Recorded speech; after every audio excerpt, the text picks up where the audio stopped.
Hello everyone and welcome to our very last Cine 103 History of Motion Pictures from the beginning to 1945 class. This is number 14 and my part will be rather short. We have our 55-minute Movie Stars and Moguls, a history as the center part of the class, so that's the only link. And you can watch that as you listen. Not at the same time, unfortunately, but you could probably watch the first 15 or 20 minutes of that and then come back here. Mostly, this is meant to recapitulate and refresh your memories. A lot of it, like Preston Sturgis and Film Noir, is material that we've already covered in class. So it will act as a refresher before you take the test. You might even take the test right after watching the both of the videos, my part and the link to the Movie Stars and Moguls. And I'm so happy that they are up completely on YouTube, and that really helps out a lot. Otherwise, I have to look for material that YouTube already has that would cover the same topics, but the Movie Stars and Moguls stuff is very good. We haven't seen one for a little while since we've been online, but I really like them and I think they do a great job. So I hope you enjoyed the very last one. In the meantime, a little refresher, a little overview.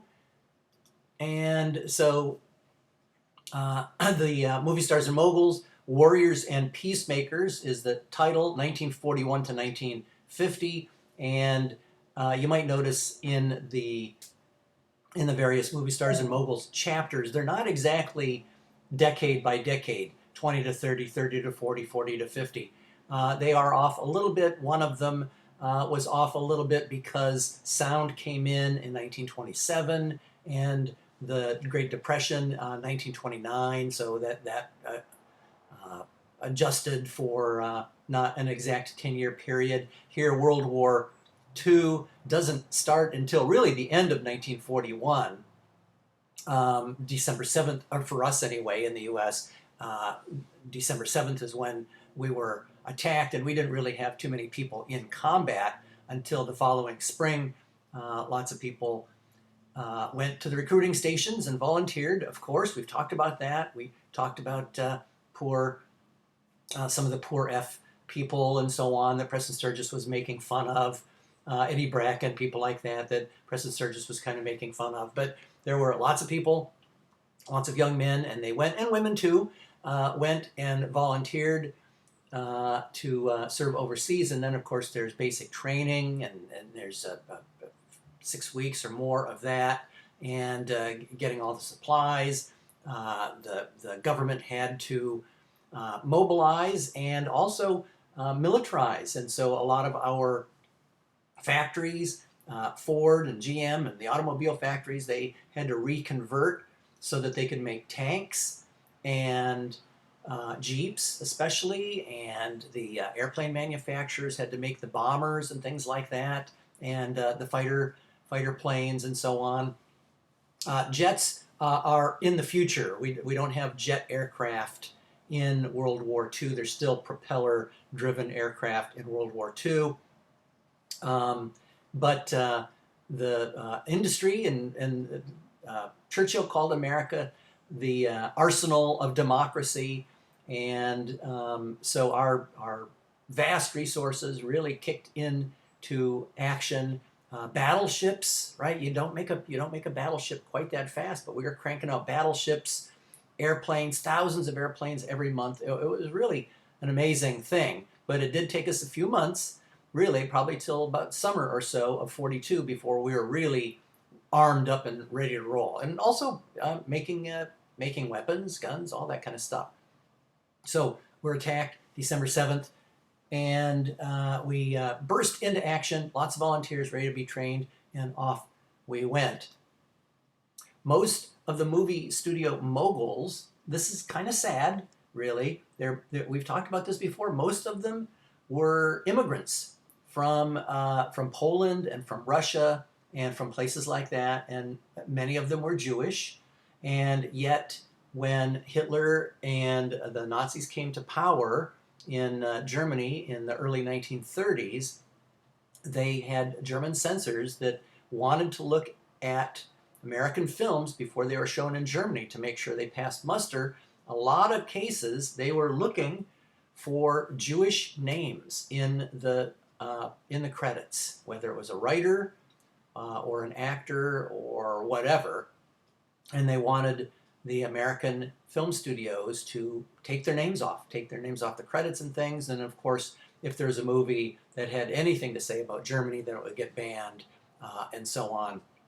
And that still happens today. Countries still have censoring boards to limit movies, whether they're going off to Russia or China or the Middle East or wherever. But sadly, these immigrant Jewish studio moguls allowed the German censors to preview American films and to censor them with relatives and so on, really back in the old country, as they called it. Now, the Warner Brothers were the exception. They kind of held the line. They were not very happy with Hitler and all that. I mean, everybody knew that the Germans were passing laws restricting the rights of Jewish German citizens, that they couldn't work for the government, they couldn't work at universities, and things like that. So we didn't know right off the bat, and it took a little while before they started rounding up Jews and others, gypsies, homosexuals, some Catholics were also rounded up and put in concentration camps. And it didn't sound that bad, a concentration. We were just concentrating one race of people in camps. And camps, who doesn't love camp, trees and tents, and it didn't sound that bad. It didn't sound that bad, a concentration camp. Of course, today we think of concentration camps with horror, but back then people really didn't know. They just knew that Hitler got to power. He was voted in democratically. He didn't take power militarily. He was voted in democratically. Eventually, they had strong arming, and they had their SS stormtroopers, and all those people came in and made it really rough on German democracy. But he did get in democratically, and there are a lot of German Americans. There were a lot of German Americans, or descendants of Germans coming over in the 1700s and 1800s and so on. So the Germans weren't quite as other as Japanese. We had very few Japanese in the United States, and another very sad fact is that Roosevelt allowed them to be interned. Japanese were seen to be more other somehow than Germans were, a different race. Most Americans, of course, were European, Caucasian. Very, very few Americans at the time were Asian Americans, and so Germans weren't rounded up or anything like that, or interned in any way. But Japanese, especially in California, Manzanar, places like that, were rounded up and put in internment camps. So we have a few stains, slavery, internment camps. There are a few stains on our country and our democracy and so on. But for the most part, we armed up, ready to go off to war. And as soon as we were bombed, then of course all the sort of working with the Germans to strike off Jewish names and things like that from American films was done, and the studios, they really did a 180 very fast. They got very patriotic and very anti-Nazi and very anti-German and all the whole rest of it. But just the whole idea that they would allow people from the Nazi government to come to Hollywood and look at some of the films to decide if they would be okay for a German audience. So off we went to war after the bombing. Here we are at Pearl Harbor. That's very likely the Arizona battleship that was sunk. I'm not sure, though. Also, let's the way Hollywood was dealing with all this. There were 5 directors, and they went overseas to make propaganda films. Why we fight. There were a lot of Americans. America was a lot rural, not mostly rural at this time. More people probably lived in cities and mid-sized towns than in small towns and rural areas. And that changed somewhere in the 1920s, I think it was, where America became a little bit more urban than rural. But now it's 1940, and still a lot of people were very isolationist, really thinking we could stay out of this, not knowing what they were doing in both the Pacific and in Europe. Concentration camps and so on for the Jews, and the Japanese were doing some pretty awful stuff to the Chinese and to the Koreans as well, slaughtering lots of people. They can't really of that era, the Imperial Japanese government really can't hold their heads any higher than the Nazis by saying, "Oh, we weren't as bad as the Nazis. We didn't have concentration camps," but they did some pretty awful stuff in China and in Korea too, and in the Philippines. But for Hollywood, some directors went overseas to put together these propaganda films to let people know why we fight, right? What was the war all about? A lot of people just weren't really sure. Is this another one of those things like World War I with, these nieces and nephews of Queen Victoria having a spat with the Tsar and the Kaiser and all that, and they weren't sure really what was going on. International news was not a real big thing in the 1930s. We had enough to deal with the Depression, and so knowing what was going on overseas, a lot of people really didn't know. And why are people going off, and why did the Japanese bomb us, and what should we do about it, and all that, right? There was a lot of questions. People needed to be educated in large part. Why we fight. So these major directors went out. Frank Capra, we've talked about him. John Ford, we've talked about him with Grapes of Wrath. John Huston did The Maltese Falcon. George Stevens did some wonderful films, and William Wyler did The Best Years of Our Lives. So these top-notch directors went overseas, very close. They didn't really have guns, but they had cameras, but they were pretty close to the front. Bombs and things could easily have hit them while they were overseas in the Pacific, flying in airplanes over bombing targets in Europe and that sort of thing. And they put together quite a nice series of films. They won some awards and some Oscars. John Huston did one about mental conditions. They used to, in World War I, they called it shell shock. Today, post-traumatic stress syndrome, PTSD, stress disease, and but people didn't know. I mean, these soldiers, they looked okay. They didn't have a wound. They weren't missing any limbs or anything like that, and yet they were still troubled, couldn't sleep, screaming in the middle of the night, and things like that. And they had mental problems from combat. And John Huston made a wonderful film about that, and it was held off the market. It was held off until I think maybe the 1960s or 1970s. It was for quite a long time that it was sort of banned. It was cut a little too close to home for that one. So anyway, these directors, they're good directors, and they're making some pretty good films. Also, Hollywood. The Hollywood Canteen was instituted. Betty Davis led the effort. Big movie star, one of the big movie stars from Warner Brothers, and the stars showed up. They would be enlisted men. This wasn't some thing for the brass, for all the majors and generals and all of that, all the officers, right? No, this is for the enlisted men, and they would get coffee and donuts and things like that. And she insisted that the club be integrated, and that didn't go over very well with A lot of the Southern soldiers, they just weren't used to seeing blacks and whites in the same club like that, eating together and so on.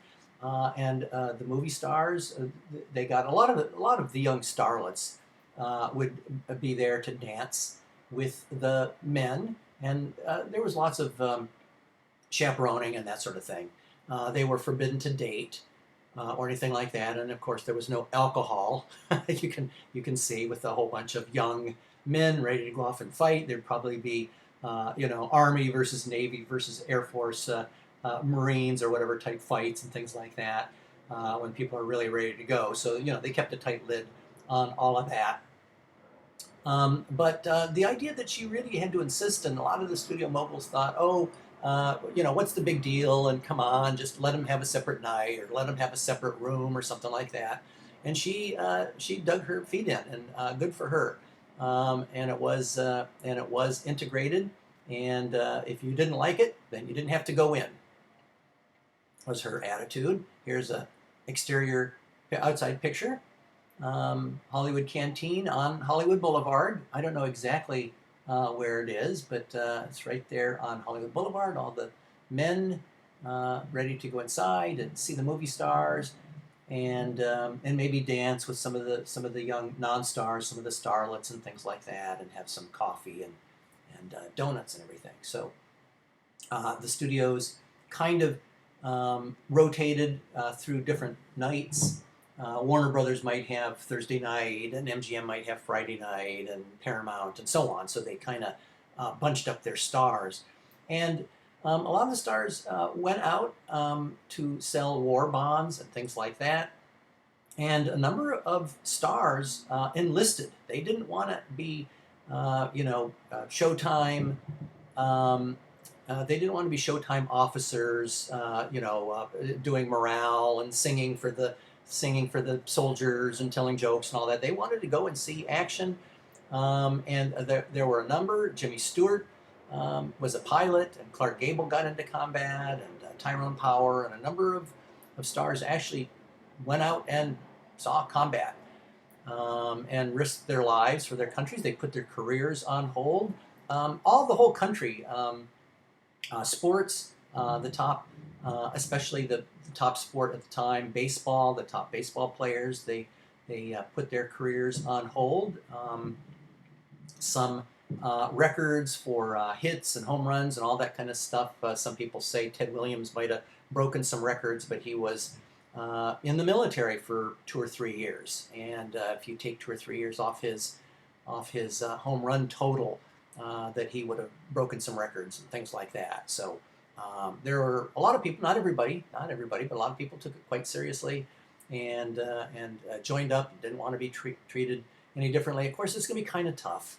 It's going to be kind of tough if you're Clark Gable and you're there with everybody else, and you're the big millionaire movie star, and they're all the other regular type guys and everything. So it was kind of tough for the movie stars to do that.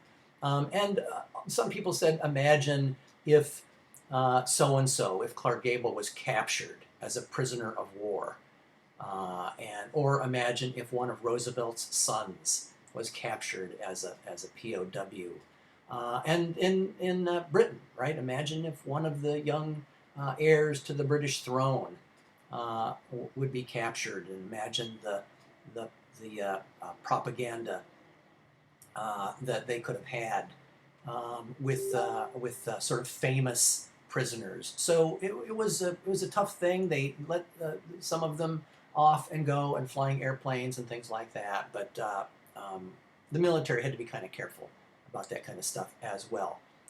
Probably, I know they didn't like it, but probably more valuable helping to raise funds and to raise morale than anything else. But needless to say, there were movie stars in uniform in combat. Okay, so as we go through our documentary, they're going to refresh us a little bit on Citizen Kane and refresh and review, I guess, a little bit about Chaplin's The Great Dictator. And he was really alone in Hollywood, poking fun poking fun at Hitler and the Nazis and all of that in The Great Dictator. I know we talked about Chaplin quite a while ago when we talked about Chaplin in the 1920s. But he was making movies through the 30s. This was his biggest hit, by the way, his very biggest hit. He played Adenoid Hinkle. I'm not sure if I mentioned that in class or not. And it's not a swastika, but that is the two X's could also be thought of as double cross. Okay, so there's the double cross. And also, and again, I might have mentioned this when we talked about Chaplin, that Charlie and Adolf Hitler were born in the same year, in the same month. I think it's April of 1888 or 1889. They were almost the exact same age, very close to the same height and build and everything. So of all the movie stars that was going to do a takeoff on Hitler, Chaplin was really pretty perfect for all that. So anyway, the documentary is going to talk about Chaplin, Louis B. Mayer and Mickey Rooney. Louis B. Mayer, he really loved small-town America, and he really thought that Mickey Rooney and his character Andy Hardy was really perfect with the white picket fences and all that kind of stuff. I'm not sure that America ever existed, just like 1950s, Leave It to Beaver and all the wonderful shows, Ozzie and Harriet and everything, that America was ever like that in the 1950s. Sometimes the way our entertainment industry portrays us is a little off. It's a little off, I think.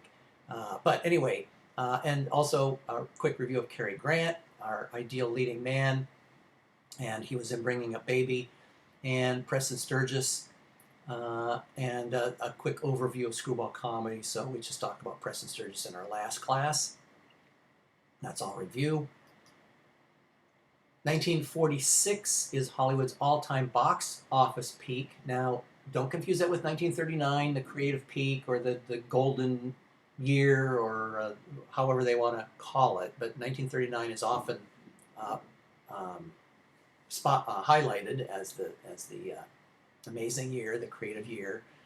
And for me, I look at some great movies from 1937, like Snow White and things like that, and 1938 with Bringing Up Baby, and 1939 with all those great years, and then 1940 with Grapes of Wrath, and 41 with Citizen Kane. So, and then you get into 42 and 43 with the wonderful Preston Sturges stuff. So it seems to me kind of the years surrounding 1939 were awful good as well. But 1946 is the box office peak, and I don't think that it's, once we adjust for inflation, I don't think it's ever been equaled. So 46, 1939. We've talked about B movies. We talked about them, I think, with film noir, and sometimes they were known as drive-in movies in the 1950s. So just to kind of reinforce that, making the drive-in a regular experience for people. Really, after the war, a lot of that changed. There was a prosperity and peace, and a lot of stuff changed. A lot of stuff changed. It was the first time. It took a little while to get everybody back and in civilian clothes and all that, but that's where the baby boom is going to come from. All this pent-up drive to start families and things like that. People don't want to start families during depressions. How are we going to feed everybody? And of course, during war, the men, for the most part, and some women would be off and overseas, and physically not even available to start families. But now, with the men coming back, there are lots and lots of babies born between 1946 and 1960. That 14-year period was a real spike in population growth. All those babies that might have been born in the 30s and early 40s were all born one after another in the late 40s and 50s. And so the drive-in becomes kind of a thing. You can take your kids to the drive-in, and they're not got little babies crying, aren't going to disturb other guests at the movie, and they actually put swing sets and things like that near the screen so that you could actually watch your kids play in like the little playground from your car. And then when the kids got tired, they could go and jump in the back seat and go to sleep, and mom and dad could watch the movie. This isn't from the 1950s, it doesn't look like, but this is when the drive-in really took off with all the little kids, all the babies, and parents wanting to still see movies. Television hasn't quite started showing big movies and things like that. It's still small, and people want to go to the movies just like they had before and during the war and so on. And so the drive-in was a perfect unintended consequence. Normally I talk about the fall of the studio system in the next class, the 104 class. So if you're interested in that, you might think about taking the 104 class. And that is part of the communist, the anti-communist, the Red Scare, McCarthyism, the blacklist, the Paramount decision forcing the studios to divest their theaters, the rise of television, all that. Normally I cover in the 104 class. So some of it takes place kind of in the late 40s and some of it in the early 1950s. And there's a lot to cover, and I didn't want to cover all of that in the very last class. So I hold off on that. If you're interested, think about taking the 104 class, and please watch the documentary. It's quite good. And I told you we didn't have a whole lot to do today. It's relatively short, nice bit of review, and a little bit about World War II. And we talked about that with Film Noir and Casablanca a little bit too. I know that. It was a big event in our nation's history, and certainly it affected the everything, the whole country, and it really did affect the film industry as well. So thank you so much. This is the last time I will be speaking to you. After this, you feel free to take the third test, and the third test only covers material since the second test. You can check your syllabus and see which classes they are, maybe class 10 to 14, something like that. But check your syllabus to make sure you're studying the right stuff, and then you can take your test. I will probably publish it a little bit early, and you can finish up this class and think about what you're going to do over the summer. Like I said, I have a 103 class in the summer, and you might think about it'll be just like this. It'll be online. So if you want to take 103 or 104, sorry, 104 over the summer, that would be fantastic. I'd love that. Okay, thanks again. Professor Dave Eccles signing off.